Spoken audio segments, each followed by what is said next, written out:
Beyond Behavior is a framework I created that reframes classroom management from controlling student actions to cultivating self-regulation, belonging, and moral agency through reflective, restorative, and developmentally responsive practices. Rather than a collection of strategies, it represents a paradigm shift, one that positions students as active partners in their behavior and learning environment. When students understand expectations, have a voice, and are trusted with responsibilities, they can begin to develop agency, autonomy, and self-efficacy. These are not age-specific skills. From the earliest grades to graduation, these are foundational for both learning and leadership. When it comes to rules and expectations, our department has 5 rules, and those general rules pretty much cover most situations, but then each classroom also gets to develop a more democratic classroom norms. These are the words that they came up with, and that matters because now accountability isn't coming from me, it's coming from them. And when we need to reflect or reset, I can point them back to their own language. And that's one way that students begin to take agency and ownership over their learning environment.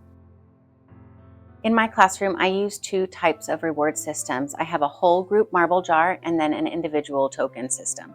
The marble jar is something we work together. We brainstorm ideas together and then we vote on which idea we want, and then that's what we work toward. My jar holds 100 marbles because it gives me 100 opportunities to notice and acknowledge when the class is making good choices. The more we reinforce that positive behavior, the more it becomes part of our social norm in our classroom. We talk a lot about learning needs in the classroom. There's a lot of things in the classroom that can look like toys, like a fidget, or a wobble cushion, or a rocking chair, but these are actually learning tools, and we talk about that from the very start of school.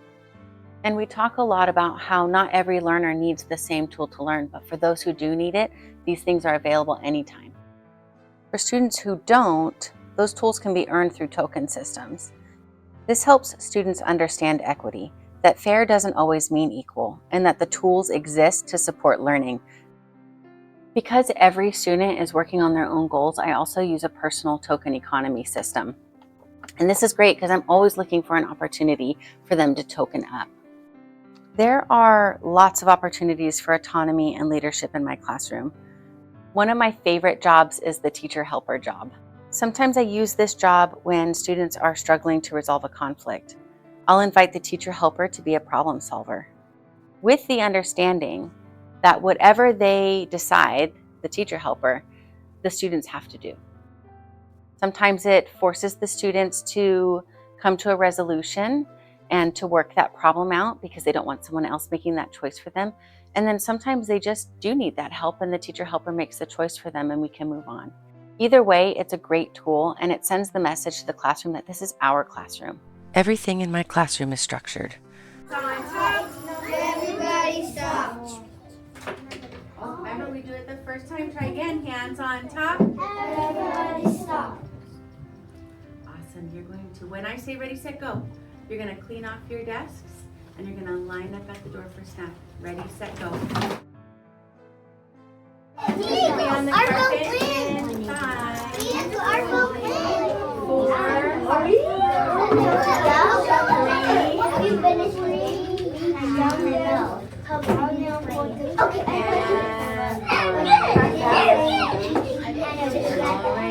let me see your bodies, everyone.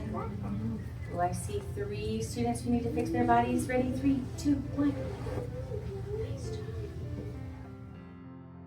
My Beyond Behavior framework is more than just a collection of strategies to add to a teacher's toolbox. It represents a fundamental pedagogical shift. Rather than viewing behavior as something to control or manage, this framework invites educators to begin with reflective practice, examining their own leadership and responses. It emphasizes the importance of a clear, structured, predictable, and consistent environment, one that intentionally includes opportunities for student voice and autonomy as proactive supports. Within this framework, behavior is understood as a form of communication, allowing educators to come alongside students, identify underlying needs, and respond with support and restoration rather than punishment. Ultimately, Beyond Behavior reflects a shift from managing behavior to discipling through love.